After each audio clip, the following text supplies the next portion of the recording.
నమస్తే, welcome to image news. ముందుగా headlines చూద్దాం.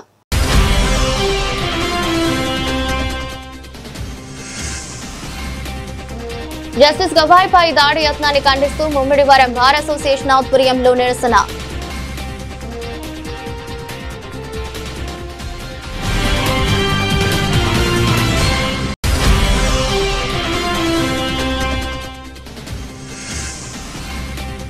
స్పార్క్ ఫౌండేషన్ కు జాతీయ గౌరవం. భారత ప్రభుత్వ మంత్రి భూపేంద్ర యాదవ్ చేతుల మీదుగా సన్మానం.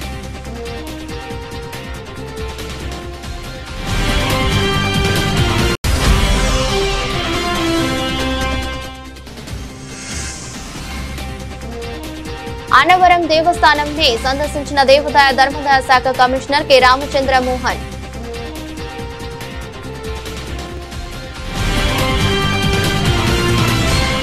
సుప్రీంకోర్టు ప్రధాన న్యాయమూర్తి జస్టిస్ గవాయ్పై న్యాయవాది కిషోర్ రాకేష్ దాడి యత్నాన్ని ఖండిస్తూ కోనసీమ జిల్లా ముమ్మిడివరం బార్ అసోసియేషన్ ఆధ్వర్యంలో నిరసన చేపట్టారు.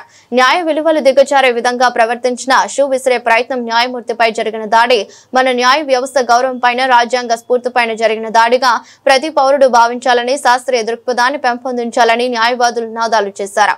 ఈ సందర్భంగా బార్ అసోసియేషన్ ప్రెసిడెంట్ వడ్డీ నాగేశ్వరరావు మాట్లాడుతూ రాజ్యాంగాన్ని, న్యాయ వ్యవస్థ గౌరవాన్ని, ప్రజాస్వామ్యాన్ని కాపాడాల్సిన బాధ్యత చట్టాలపై ఉందన్నారు. కార్యక్రమంలో న్యాయవాదులు మఠపర్తి వెంకటేశ్వరరావు, తిరికోటి శాంతి సుధా, బీర ప్రసాద్ బాబు, ధోనిపాటి ఆంజనేయులు, మధుర త్రివిక్రమ, వరప్రసాదరావు, సిజివి రామారావు, గుత్తుల శ్రీనివాసరావు తదితరులు పాల్గొన్నారు.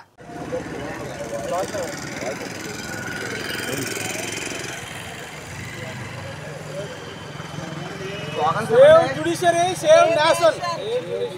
Save nation. Save judiciary. Save judiciary. Save nation. Save nation. Save nation. Save nation. Save judiciary. Save nation. Save judiciary. Save nation. Save judiciary. Save nation. Chief justice Gavai గారిపై దాడిని ఖండించాలి. భారత ప్రధాన న్యాయమూర్తి గవాయ్ గారిపై దాడిని ఖండించాలి. ప్రధాన న్యాయమూర్తి గవాయ్ గారిపై దాడిని ఖండించాలి. న్యాయ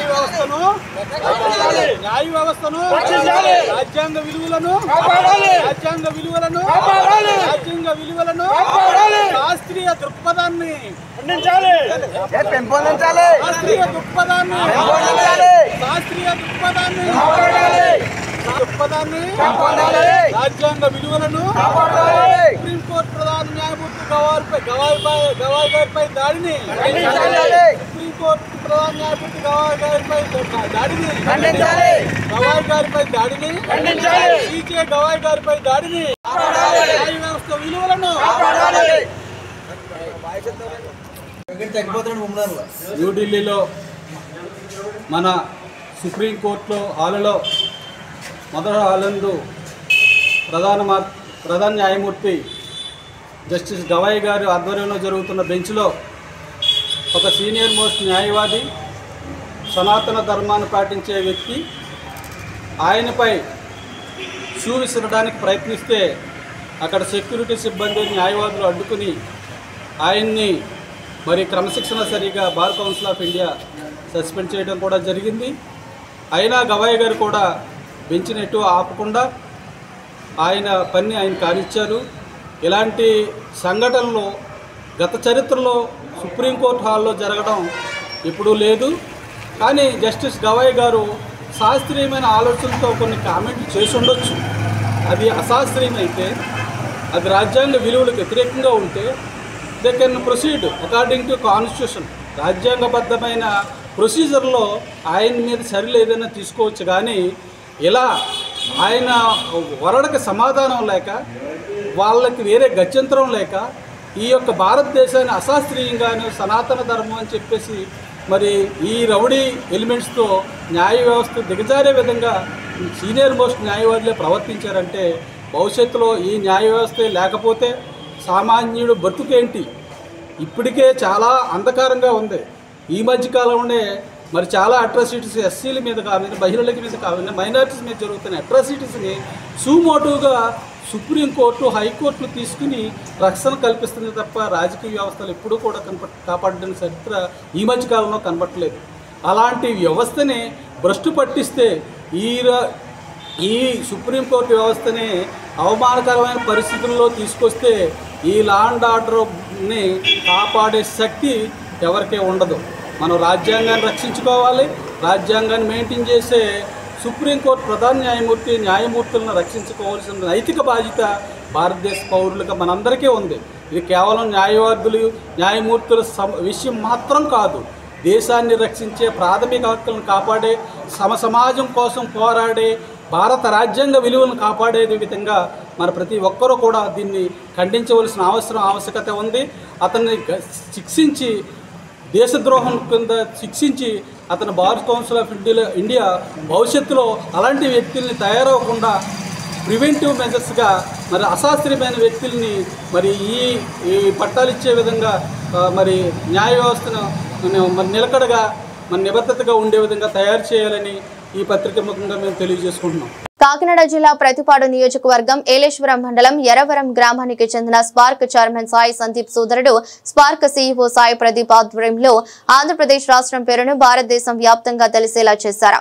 కార్యక్రమంలో spark foundation CEO S Sai Pradeep, project director Surya Ramyasri ముఖ్య అతిథుల చేతుల మీదుగా సర్టిఫికేట్ స్వీకరించారు. కార్యక్రమం ఇండియన్ ఫారెస్ట్ అకాడమీ దెహ్రాదూన్ లో జరిగింది. తెలుగు విద్యార్థుల ప్రతిభకు జాతీయ గుర్తింపు. ఈ హ్యాకథాన్ హ్యూమన్ వైల్డ్ లైఫ్ కో ఎక్స్టెన్స్ అంశంపై దేశవ్యాప్తంగా నిర్వహించబడగా మొత్తం భారతదేశం నుంచి టాప్ 7 ఫైనలిస్ట్ జట్లలో స్పార్క్ ఫౌండేషన్ ఒకటిగా ఎంపికైంది. గమనించిన విషయం ఏమిటంటే ఆంధ్రప్రదేశ్ రాష్ట్రం నుంచి ఎంపికైన ఏకైక జట్టు ఇదే కావడం గర్వకారణం. ఈ సందర్భంగా spark Foundation chairman Sai Sandeep మాట్లాడుతూ ఇది కేవలం మన ఫౌండేషన్ కే కాదు మొత్తం ఆంధ్రప్రదేశ్ రాష్ట్రానికి గర్వకారణమైన గౌరవం అన్నారు. So from the police force, from the forest force, we are going to be take care of that particular thing also, and also animal conservation also. So this is what the threat intelligence we are developing on, from conserving the forest, from conserving the animals, and declaring the what type of threat is coming to the human life. This is the war between a brain of innovations and a brain of nature. Honorable Minister Bhupendra Yadav ji గారి చేతుల మీదుగా మేము ఈ certificate of appreciation ని తీసుకోవడం జరిగింది. ఇది ఎంతో చాలా పెద్ద ఆనందకరమైన విషయం. ఇది మాటల్లో చెప్పలేనంత సందర్భం ఇది. ఎందుకంటే దీని ద్వారా ఏదైతే ఇప్పటి వరకు మేము పోలీస్ డిపార్ట్మెంట్కి సర్వ్ చేయడం జరిగింది, దాంతోపాటు for the first time Indian forest సర్వీస్కి కూడా మన స్పార్క్ ఫౌండేషన్ తరఫున సేవలు చేసే ఒక గొప్ప అదృష్టాన్ని మేము ఈరోజు సంకల్పాన్ని మేము తీసుకొచ్చాము. ఈ కార్యక్రమానికి మమ్మల్ని ఎంతో కృషి చేసి ముందుకు పంపించిన Spark Foundation chairman Shri Sai Sandeep గారికి ఎంతో ధన్యవాదాలు తెలుపుకుంటూ, దాంతోపాటు మమ్మల్ని ఇంతవరకు పుష్ చేసిన మా పేరెంట్స్కి, దాంతోపాటు మా ఫ్రెండ్స్, ఎస్పెషల్లీ మా స్పార్క్ ఫౌండేషన్ టీం ప్రతి ఒక్కరికి పేరు పేరున ధన్యవాదాలు చెప్పుకోవాలి. ఈ అచీవ్మెంట్ అనేది మా ఒక్కరికి లేకపోతే మా ఇద్దరికి సంబంధించింది కాదు. ఇది మొత్తం ఆర్గనైజేషన్ మొత్తానికి, మన రాష్ట్ర ప్రజలందరికీ, మన రాష్ట్ర యువతకు కూడా సంబంధించిన ఒక గొప్ప ప్రపంచం ఇది.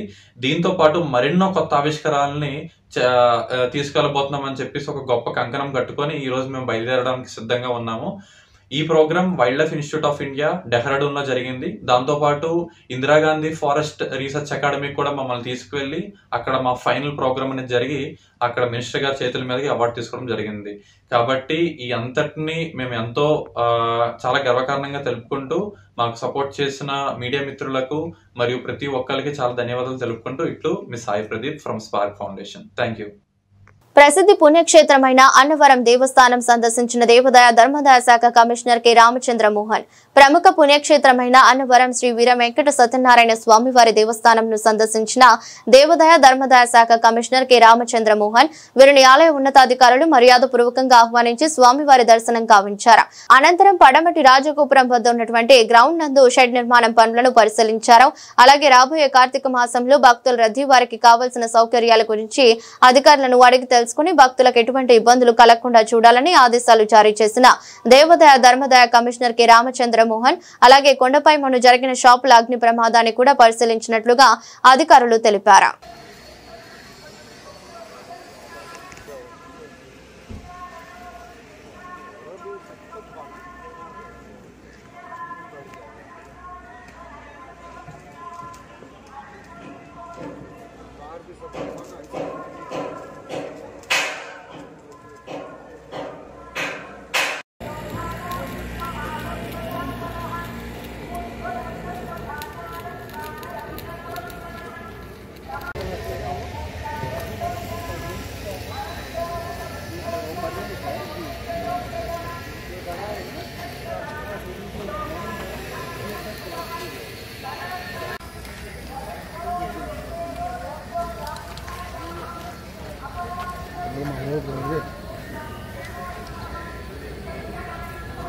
ఎక్కడ వాడతారమ్మా?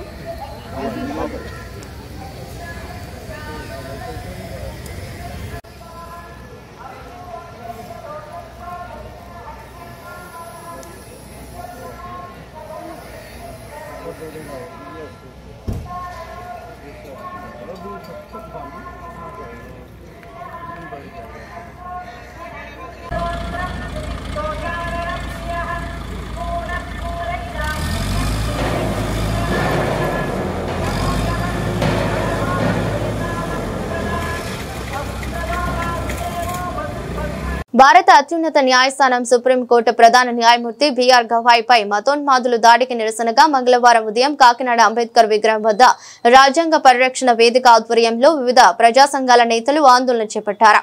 ఈ సందర్భంగా రాజ్యాంగ పరిరక్షణ వేదిక కన్వీనర్ ఐతాబత్తుల రామేశ్వరరావు, ప్రముఖ న్యాయవాది మహమ్మద్ జవహర్ అలీ, సిపిఎం జిల్లా కార్యదర్శి కరణం ప్రసాదరావు, సిపిఐ న్యూ డెమోక్రసీ జిల్లా కార్యదర్శి J Venkateswarlu, United SC ST forum నాయకులు మూతా కృష్ణమూర్తి, బయ్య రాజేంద్ర కుమార్, జామ్సెఫ్ నాయకులు కుమార్ బాబు, ఆర్పీఐ జిల్లా అధ్యక్షుడు నడిపల్లి వసంతరావు, ఆర్సీపీఐ నాయకులు సతీష్, దళిత సత్తా నాయకులు బచ్చల కామేశ్వరరావు, జై భీం భారత పార్టీ నాయకులు ఏనుగుపల్లి కృష్ణ, బుద్ధా విహార్, కాశీరామారావు, అడ్వకేట్ కాళీ తదితరులు మాట్లాడుతూ 2025 అక్టోబర్ 6వ తేదీ దేశ చరిత్రలో చీకటి రోజుగా నిలిచిపోతుందన్నారు. దేశంలో గత 11 సంవత్సరాలుగా అసహనం పెరిగిపోతుందని, ఆర్ఎస్ఎస్ భావజాలం దేశ రాజ్యాంగానికి విరుద్ధంగా ఉండడం వల్ల ఈ రకమైన చర్యలు జరుగుతున్నాయని విమర్శించారు. కార్యక్రమంలో దళిత సంఘాల నాయకులు, వామపక్ష నాయకులు పాల్గొన్నారు.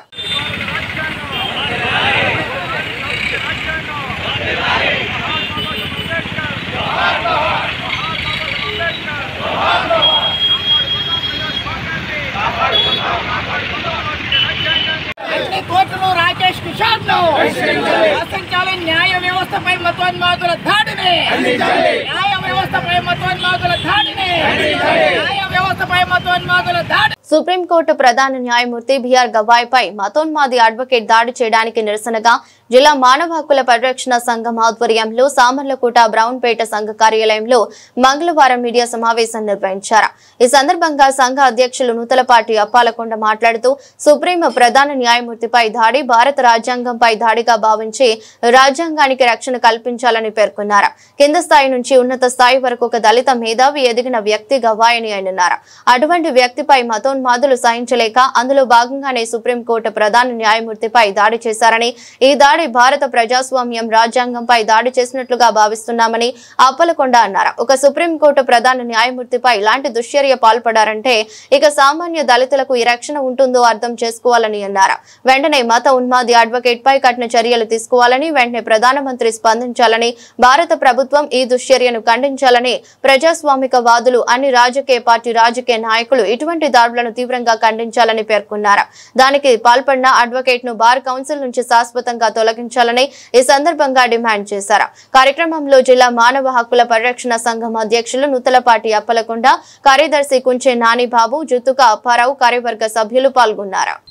నా పేరు నూతలపాటి అప్పలకొండ, జిల్లా మానవ హక్కుల పరిరక్షణ సంఘం అధ్యక్షులు, కాకినాడ జిల్లా. ఈరోజు మా సంఘ కార్యాలయంలో కూర్చుని సమావేశం అవ్వడానికి కారణం ఏంటంటే, నిన్న అత్యున్నత న్యాయస్థానం అంటే సుప్రీంకోర్టు ప్రధాన న్యాయమూర్తి గారిపై ఒక ఉన్మాది న్యాయవాది దాడి చేయడంపై మేము ఖండించడానికి ఈ సమావేశం ఏర్పాటు చేయడం జరిగింది. ఎందుచేతంటే భారతదేశాన్ని, భారత రాజ్యాంగాన్ని పరిరక్షించే ఒక ప్రధాన న్యాయమూర్తిని దాడి చేయడం అంటే ఎంత దారుణమో ఒక్కసారి ప్రజలు, అలాగే ప్రభుత్వ అధికారులు, అలాగే ప్రజా ప్రతినిధులు గమనించాలని నేను కోరుతున్నాను. ఈవేళ ఒక ప్రధాన న్యాయమూర్తి మీద జరిగిన దాడి భారత రాజ్యాంగం మీదే దాడి జరిగినట్టుగా మేము సంఘం తెలియజేస్తుంది. ఎందుచేతంటే రాజ్యాంగాన్ని పరిరక్షించే వ్యక్తి, అత్యున్నత న్యాయస్థానం సుప్రీంకోర్టు ప్రధాన న్యాయమూర్తి అంటే భారతదేశానికి, భారత రాజ్యాంగానికి రక్షణ కల్పించే ఒక న్యాయమూర్తి మీద ఇంత దారుణమైన ఉన్మాది దాడి చేయటం చాలా బాధాకర విషయం. అలాంటి ఉన్మాదిని బార్ కౌన్సిల్ వారు పూర్తిగా శాశ్వతంగా అతని సభ్యత్వాన్ని రద్దు చేయాలని మేము కోరుతున్నాం. అలాగే అతను భారతదేశంలో ఏ కోర్టులోనూ కూడా వాదించే అవకాశం లేకుండా చెయ్యాలని కూడా ప్రధానమంత్రి గారిని నేను కోరుతున్నాను. ఎందుకంటే ఇలాంటి వ్యక్తిని మనం కనికరించి చూసినట్టయితే మిగతా బాగా భవిష్యత్తులో ఇలాంటి దాడులు జరగడానికి కూడా అవకాశం కలుగుతుందని మేము అభిప్రాయపడుతున్నాం. ఎందుకంటే ఇలాంటి దాన్ని ఖండించాలా, అలాగే మన భారతదేశంలో ఉన్న అన్ని రాజకీయ పార్టీ నాయకులు కూడా ఖండించాలా, అలాగే మన ఈ భారతదేశంలో ఉన్న మేధావు వర్గం, న్యాయవాదులు అందరూ కూడా ఖండించాలి. ఇలాంటి ఖండన చెయ్యకపోతే భవిష్యత్తులో చాలా ఇబ్బందులు ఉంటాయి. న్యాయ వ్యవస్థ మీదే ఇలాంటి దాడి జరుగుతుంటే ఇంకా ప్రజలకు రక్షణ ఉంటుందండి. ఒక దళిత నాయకుడు అతను వ్యక్తి అతను చిన్న స్థాయి నుంచి పై స్థాయి ఎదిగి ఒక ఉన్నత స్థాయిలో ప్రధాన న్యాయమూర్తిగా ఉన్నందుకు అతను తట్టుకోలేక చేశాడు. సనాతన ధర్మం అంటున్నాడండి. సనాతన ధర్మం అంటే ఏంటి? సనాతన ధర్మం దాడి చేయమంటుందా? మనుషులు చంపేయమంటుందా? లేకపోతే సనాతన ధర్మం అతనికి ఇలాంటి దాడులు చేయమని నేర్పిందా? లేకపోతే అతను న్యాయవృత్తి చేస్తున్నాడు, న్యాయవాదిగా పనిచేస్తే ఇదే నేర్పిందా దాడులు చేయమని? రక్షణ కల్పించేది, న్యాయం కోరేది అలాంటి న్యాయవాదే దాడులు చేస్తుంటే సామాన్యులు, దుర్మార్గులు, ఇలా రౌడీలు, అలాగే ఉగ్రవాదులు ఇంకా ఆడికి ఇతనికి పోలికే ఉందండి. అందులో ఇతను ఒక ఉగ్రవాదిగా గుర్తించాలా, ఒక మూర్ఖుడిగా గుర్తించాలో అది ప్రభుత్వం, ప్రజాప్రతినిధులు గుర్తించాలి. ఇతన్ని మేము సంఘం కోరేది ఒకటే, పూర్తిగా ఇతను బార్ కౌన్సిల్లోంచి సభ్యత్వం రద్దు చేయాలి. ఇతను ఎక్కడ ఏ కోర్టులోనూ వాదన చేయడానికి అవకాశం కల్పించకూడదు. అలాగే ఇతనికి ప్రధాన న్యాయమూర్తి గారు ఏ విధమైన చర్య తీసుకోవద్దు అన్నప్పటికీ కూడా చట్టపరమైన చర్యలు ప్రధానమంత్రి గారు తీసుకోవాలని మానవ హక్కుల సంఘం తరపున మేము ప్రభుత్వానికి, కేంద్ర ప్రభుత్వానికి, అలాగే భారతదేశంలోని అన్ని రాష్ట్ర ప్రభుత్వాలకి ఈ ఒత్తిడి తీసుకొచ్చి ఇతని మీద చర్య తీసుకోవాలని కోరేలా ఏర్పాటు చేయాలని మానవ హక్కుల సంఘం తరపున కోరుతున్నాను. Thank you sir. తునిలో కలకలం సృష్టించిన యువకుడి హత్య కేసులో నిందితుల వివరాలు వెల్లడించిన Peddapuram DSP Srihari Raju. Tuni railway flyover కింద యువకుడి మృతదేహం పడి ఉందన్న స్థానికుల సమాచారంతో ఘటనా స్థలానికి చేరుకుని వివరాలు సేకరించిన పోలీసులు తీవ్ర గాయాలతో ఉన్న మృతదేహాన్ని పరిశీలించిన అనంతరం కేసు నమోదు చేసి దర్యాప్తు ప్రారంభించిన తుని పోలీసులు మృతదేహంపై గాయాల ఆధారంగా హత్యగా గుర్తించిన పోలీసులు డాగ్ స్క్వాడ్ క్లూస్ టీంలతో దర్యాప్తు ప్రారంభించారు.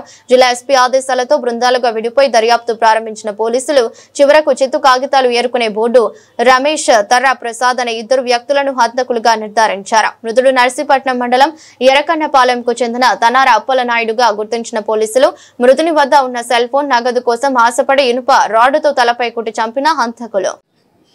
ఈ నెల 3వ తారీఖు అండి, 3/10/25 తునిపట్నంలో మార్నింగ్ ఏమో మనకు ఒక ఇన్ఫర్మేషన్ వచ్చింది, అక్కడ ఒక డెడ్ బాడీ పడి ఉందని చెప్పి. అది ఎక్కడంటే తుని టౌన్లో నర్సీపట్నం బస్ స్టాప్ అని ఒకటి ఉందండి, అక్కడ ఫ్లైఓవర్ ఒకటి ఉంది. ఆ ఫ్లైఓవర్ కిందనే ఈ డెడ్ బాడీ ఒకటి పడి ఉంది. Male dead body, age around ఒక 30 to 35 ఉండొచ్చు అని చెప్పేసి ఒక ఇన్ఫర్మేషన్ వచ్చింది. ఇమీడియట్గా మనం కేసు రిజిస్టర్ చేసి ఎంక్వైరీ స్టార్ట్ చేసిన తర్వాత ఆ రోజు 3 బృందాల కింద పెట్టామండి. పెట్టినా కూడా ఆ రోజు సరైన ఇంకా ఇన్ఫర్మేషన్ అయితే రాలేదు. తర్వాత జిల్లా ఎస్పీ గారు, కాకినాడ జిల్లా ఎస్పీ గారు శ్రీ జి బిందుమాధవ్ గారు ఈ అన్నింటినీ కూడా ఇన్వెస్టిగేషన్ అంతా కూడా పరిశీలించి సార్ కొన్ని డైరెక్షన్ ఇచ్చి తర్వాత రోజు ఏం చేస్తుంటే 9 బృందాల కింద పెట్టారు. మొత్తం మన సబ్ డివిజన్ నుంచి జగ్గంపేట సిఐ గారు, ప్రతిపాడు సిఐ గారు, తుని రూరల్ సిఐ గారు, అలాగే ఎస్ఐస్ కిల్లంపూడి, తొండంగి, ఇలా అన్ని చోట్ల నుంచి కూడా ఎస్ఐస్ వచ్చారు. వచ్చిన తర్వాత స్పెషల్గా చేయడం వల్ల ఒక్కొక్కరు ఒక్కొక్క ఆస్పెక్ట్ తీసుకుని చేయడం వల్ల మనకి ఈ కేసులో కీలకమైన సమాచారం వచ్చింది. ఆ సమాచారం బేస్ చేసుకుని మిగిలిన వివరాలను కన్ఫర్మ్ చేసుకుని మన ఒక ప్రాథమికంగా అన్ని ఆధారాలు రుజువైన తర్వాత ఈ కేసులో 2 వ్యక్తులను అరెస్ట్ చేయడం జరిగిందండి. బొట్టి సురేష్, తర్రా ప్రసాద్ అని చెప్పేసి. ఇద్దరు కూడా ఎక్కడైతే నేరస్థలం ఉందో ఆ నేరస్థలంలో ఈ చిత్తుగాదిలు ఏరుకుని జీవిస్తున్నారండి. ఈయన ఇందులో చనిపోయిన వ్యక్తి తానార అప్పలనాయుడు అని చెప్పేసి, ఈయన నర్సీపట్నం ఏరియా, ఎరకన్నపాలెం అని చెప్పేసి నర్సీపట్నం రూరల్ కింద వస్తుంది. ఆ ఊరికి సంబంధించిన వ్యక్తి. ఈయన దురదృష్టం ఏంటంటే ఈయన ప్రైవేట్ కంపెనీలో నెల్లూరులో పనిచేస్తూ ఇంటికి వచ్చాడు. భార్యాభర్తల మీద చిన్న ఇష్యూలు ఉన్నాయి. దాంతో ఏంటంటే ఈయన మనసు బాగోక తుని నుంచి నర్సీపట్నం వచ్చాడు. ఆ నర్సీపట్నం వచ్చే వాళ్ళు ఆ నర్సీపట్నం బస్ స్టాప్ అది మ్యాక్సిమం అక్కడే దిగుతారు. ఈయన కూడా అక్కడే దిగాడు. ఈయనేమో దిగులుగా ఉండడం, ఒంటరిగా ఉండడం, ఇదంతా గమనించి ఇందులో ఉన్న ముద్దాయిలు ఇందులో చనిపోయిన వ్యక్తి కలిపి త్రాగడం అనేది జరిగింది. తర్వాత ఏంటంటే వీళ్ళకి ఒక దురుద్దేశం కలిగింది.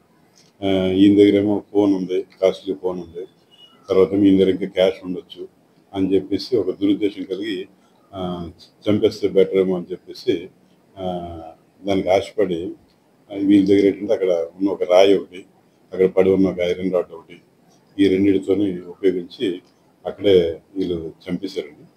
చంపేసిన తర్వాత ఏంటంటే ఏదైతే ఆ ఫోన్ ఉందో మరి ఏమనుకున్నారో తెలియదు, ఆ ఫోన్ ఏమో అక్కడ కవర్ పడేసారన్నమాట. కవర్ పడేసిన తర్వాత మనకి క్లూ ఇంకేం లేదు, ఆ సెల్ ఫోన్ కవర్ ఒకటి ఉంది, అక్కడ బస్ట్ ఇక్కడ దొరికింది. చుట్టుపక్కలేమో ఈ ప్రభుత్వ వరాలు ఉండే లేకపోతే వాణిజ్య సంస్థలు పెట్టుకున్న కెమెరా ఉంది, అది బేస్ చేసుకుని మనం ఇన్వెస్టిగేషన్ ముందుకెళ్ళిన తర్వాత మనం ఆధారాన్ని సేకరించి వీళ్ళిద్దరిని కూడా అరెస్ట్ చేయడం జరిగింది. అరెస్ట్ చేసిన తర్వాత ఈ చనిపోయిన వ్యక్తి తాలూకా ఫోన్, అప్పో ఫోన్ ఏదైతే ఉందో అది రికవర్ చేసాం. తర్వాత ఆ ఫోన్కి పోచి కూడా మ్యాచ్ అయిపోయింది. తర్వాత ఐరన్ రాడ్ కూడా ఈ కేసులో నేరానికి ఉపయోగించేది ఏదైతే ఉందో దాన్ని కూడా రికవర్ చేశాము. ఈరోజు 7వ తారీఖుని ఉదయం 10 గంటలకు తునిలో ఈ కేసు సంబంధించి సిఐ గారు, తుని టౌన్ సిఐ గారు గీత రామకృష్ణ గారు అరెస్ట్ చేశారండి. అరెస్ట్ చేశారు. రిమాండ్ కూడా మనకి ప్రతిపాడు మేశ్వరి గారు, ప్రజెంట్ మేశ్వరి గారు వారి దగ్గర పెడతారు. పెట్టిన తర్వాత ప్రొసీజర్ మీకు తెలిసిందా, 14 రోజులు రిమాండ్ ఇవ్వడం, తర్వాత దర్యాప్తులో ఇంకా కొద్ది చిన్నపాటి ఎఫ్ఎస్ఎల్ సంబంధించిన రిపోర్ట్ కానీ ఇవన్నీ ఉన్న తర్వాత ఈ కేసుని కోర్టు ముందు ఉంచడం జరుగుతుంది.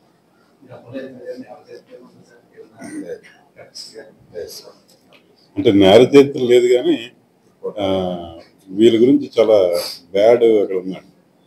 అంటే బాధ్యత రహితంగా తాగుతూ తిరుగుతుంటారని చెప్పి అక్కడ ఏరియా కూడా చాలా చిందరవందరగా ఉంది. అక్కడేమో ఏంటంటే మేము కూడా మున్సిపాలిటీ యొక్క సహాయం తీసుకొని లైటింగ్ కానీ క్లీన్లీనెస్ కానీ చేస్తే ఇలాంటి ఎవరైతే ఉంటారో వీళ్ళంతా కూడా ఇలాంటి వ్యక్తులు అక్కడ చేరకుండా ఉంటారని చెప్పేసి పోలీస్ పహారా కూడా పెంచాలని చెప్పి నిర్ణయం తీసుకున్నాం. ఎవరిదండి? అందులో ఒక వ్యక్తికి అయితే ఆధార్ కార్డు కూడా లేదు. ఇప్పుడు మేము ఏంటంటే ఆయన మేశ్వరి గారి ముందు పెట్టిన తర్వాత దాన్ని ఏదైతే చట్టపరమైన మార్గం ఉందో దాని ద్వారా ఆధార్ కార్డు కూడా తీసుకోవాల్సిన అవసరం ఉంది. ఒక ఆయనకు ఆధార్ కార్డు ఉంది. వీళ్ళు ఏంటంటే ఈ చెత్తగా ఇతరులతో ఏర్పడడం, స్క్రాప్ ఏర్పడడం. సామర్లకోట పట్టణ పరిధి బలసులపేటలో సుమారు 20 లక్షల నిధులతో కమ్యూనిటీ హాల్ శంకుస్థాపన చేసిన కాకినాడ పార్లమెంట్ సభ్యులు తంగెళ్ల ఉదయ్ శ్రీనివాస్, పెద్దాపురం శాసనసభ్యులు నిమ్మకాయల చినరాజప్ప, డీసీసీబీ చైర్మన్ తుమ్మల రామస్వామి బాబు కార్యక్రమంలో పాల్గొన్న సామర్లకోట మున్సిపల్ చైర్పర్సన్ గంగిరెడ్డి అరుణ, కమిషనర్ శ్రీవిద్య, తహసీల్దార్ కె చంద్రశేఖర్ రెడ్డి, కూటమి పార్టీ నేతలు బడుగు శ్రీకాంత్, కంటే జగదీష్ మోహన్, అడబాల కుమారస్వామి, బలసు వాసు, నేతల హరిబాబు, నూనె రామారావు, అందుకుల జార్జి, చక్రవర్తి, సరోజ వాసు, మంచం సాయిబాబు, కాళ్ళ రవీంద్ర, గుడాల శంకర్ పాల్గొన్నారు.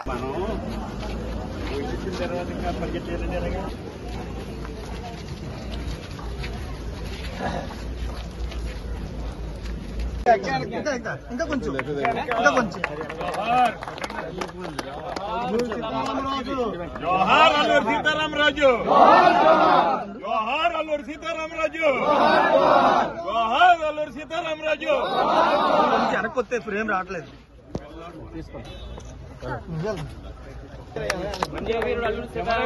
బాబు కెమెరా సార్ సార్ ఒకసారి అక్కడ రాడు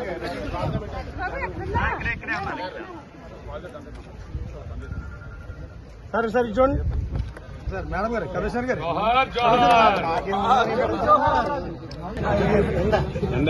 కమిషనర్ గారు కమిషనర్ గారు కొంచెం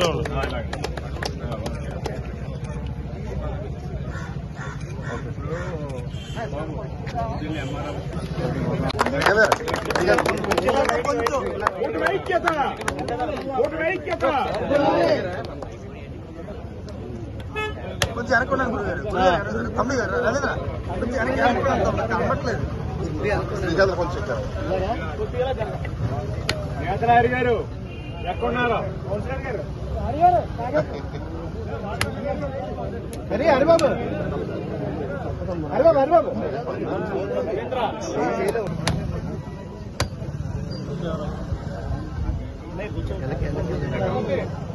వినపతాం. మాది కూడా మార్చమని చెప్పానండి. అది అంటే iron to iron current shop పడుతున్నాడు. తర్వాత గతంలో పార్క్ ఉంటే పార్క్ ఉండవల్ల అనుమతిగా ఉపయోగించింది 1980లో. నాకు వాచ్మెన్ ఉండేవాడు సార్. వాచ్మెన్ కూడా పెడితే బాగుంటుందండి. ఇప్పుడు ఎంఆర్ఎఫ్స్ మీ దైవం ఎంఆర్ఎఫ్ వచ్చింది కాబట్టి సీసీ కెమెరా ఉన్నాయి కాబట్టి చాలా మట్టికి కంట్రోల్ అయిందండి. ఏరియా అంతా ప్రశాంతంగా ఉందండి. అది ఆ విషయం సీఏ గారు కూడా తెలుసు. సీఏ గారు కూడా చెప్పండి. సంవత్సరాలుగా మనకి ఇక్కడ ఎస్సీ కమ్యూనిటీ కావాలని చెప్పి కోరుకున్న పరిస్థితుల్లో ఈరోజు ఎంపీ గారు మనకి 10 లక్షలు నిధులు ఇచ్చి ఈ ఎంపీ నిధులతో మరి మొదలెట్టడం చేయాలని ఆలోచనతో మరి 10 లక్షలు తీసుకుని శంకుస్థాపనకి మొదలెట్టాం.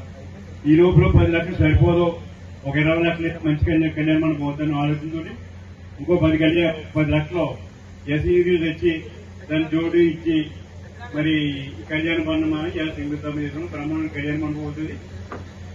10 మందికి ఉపయోగపడే విధంగా ఇక 4-5 వార్డులకి ఇంకెక్కడ టెంట్ వేసుకోవడం లేకుండా పెళ్లి పంతులు బర్త్డే ఇవన్నీ కూడా చేసుకోవడానికి అవకాశం ఉంటుంది. కానీ ఇది నిర్మాణం చేయడం జరుగుతుంది. ఈ కార్యక్రమంగా మనకి వేళ ఎంపీ గారిని రమ్మని ఎందుకంటే ఆయన నిద్రించాడు, నువ్వు శంకుస్థాపన చేయమని చెప్పాం. మరి ఎంపీ గారు వచ్చాడు, అలాగే బాబు గారు వచ్చాడు, అలాగే చైర్మన్ గారు, మున్సిపల్ చైర్మన్ గారు కానీ, మార్కెట్ చైర్మన్ గారు కానీ, ఇంకా పెద్దలు కానీ చాలా మంది మన నియోజకవర్గ పెద్దలు జనసేన, బీజేపీ, తెలుగుదేశం అందరూ కూడా రాత్రి వైసీపీ కూడా వచ్చింది. అంటే ఒక మంచి కార్యక్రమానికి మరి హరి ఎప్పుడు కూడా ప్రోత్సహిస్తూ ఉంటాడు. అలా ఉండాలి. ఎట్లయినా మంచి కార్యక్రమం జరుగుతున్నాడు, పోతుగా రావాలి. ఎవరికో జడిసి మా నాయకులు ఏమనుకుంటాడో ఈ మంచి కార్యక్రమం చేయాలని ప్రజలు మనకి అనుకున్నారు. ఒక మంచి కార్యక్రమం ఎన్నో సంవత్సరాలుగా ఎదురు చూస్తున్నాం. అది మేము జరుగుతున్నాం. అంటే అది వచ్చి ఇక్కడ కార్యక్రమానికి ఆయన కూడా అభినందన తెలియాలి. ఎందుకంటే వేళ మనకి తెలుసు మరి గవర్నమెంట్ వచ్చిన కాడి నుంచి కూడా యుద్ధపరి మీద అవుతున్న పనులన్నీ కూడా మన ఎంఆర్ఓ ఆఫీసు 3 నెలల్లో పూర్తి చేసుకున్నాం, ఓపెన్ చేసుకున్నాం. ఇవాళ పార్క్ ఓపెన్ చేసుకున్నాం, వ్యాలీడీ శంకుస్థాపన చేసుకున్నాం. ఇది కూడా ఎంతో టైం కాదు, 3 నెలల్లో మళ్ళీ ఓపెన్ చేసుకున్నాం. మరి 3 నెలల్లోనే దీన్ని కూడా రెడీ అయిపోయి 3 నెలలు 20 లక్షల వరకు కూడా బ్రహ్మాండ కళ్యాణం మనం పూర్తి. ఒక కమిటీ చేస్తాం, కమిటీ మెయింటైన్ చేస్తుంది, నీట్ గా మెయింటైన్ చేస్తుంది. చుట్టూరు మొక్క బాగా చేసి ఒక అందమైన కమ్యూనిటీ బ్రహ్మాండం కళ్యాణ మండపం కట్టి ఓపెన్ చేసుకున్నాం. కానీ గవర్నమెంట్ అయిపోయిన తర్వాత అది మనతో అయిపోయింది. కొంచెం చాలా బాధపడ్డాం. మా ఇన్ఛార్జ్ గారు అయితే, వైసీపీ ఇన్ఛార్జ్ గారు అయితే ఈ కళ్యాణ మండపాన్ని చాలా పెద్ద కళ్యాణ మండపం చేసేస్తానని 5 సంవత్సరాలు చెప్పాడు. ఆ కళ్యాణ మండపం పెద్దది కాదు కదా, మరుగుతో అయిపోయిన పరిస్థితుల్లో దాన్ని మళ్ళీ వచ్చి 5 సంవత్సరాల తర్వాత ఇప్పుడు అన్ని కూడా తీసి ఇప్పుడు మళ్ళీ ఎంపీ 10 లక్షలు కూడా ఎంపీ పుచ్చుకుని స్టార్ట్ చేసాం. పని స్టార్ట్ అయిపోయింది. దానికని సరిపోకపోతే అందరికీ అందుబాటులో ఉండాలి. ఇలా కళ్యాణ మండపం 1,50,000 ఇచ్చుకుని అందించుకుంటున్నారు. అలా కాకుండా ఒక 10,000, 15,000, 10,000, 5,000 మన కళ్యాణ మండపాలు పెంచేసుకునే విధంగా ఉండాలని చెప్పి ఆలోచనతో దాన్ని కూడా పూర్తి చేస్తున్నామని చెప్పి తెలియజేస్తాం. వార్తలు ముగించే ముందు ముఖ్యాంశాలు మరోసారి.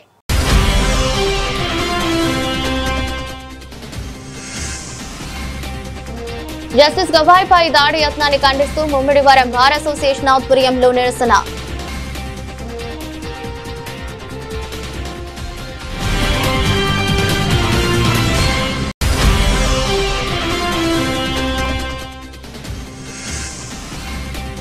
స్పార్క్ ఫౌండేషన్ కు జాతీయ గౌరవం, భారత ప్రభుత్వ మంత్రి భూపేంద్ర యాదవ్ చేతుల మీదుగా సన్మానం.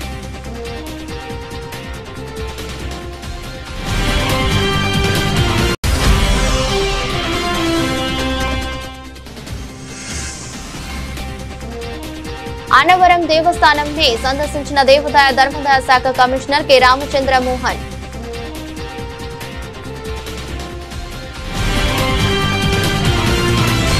ఇది వాల్టి బులెటిన్. మరో బులెటిన్ లో మళ్ళీ కలుద్దాం. అంతవరకు సెలవు. నమస్కారం.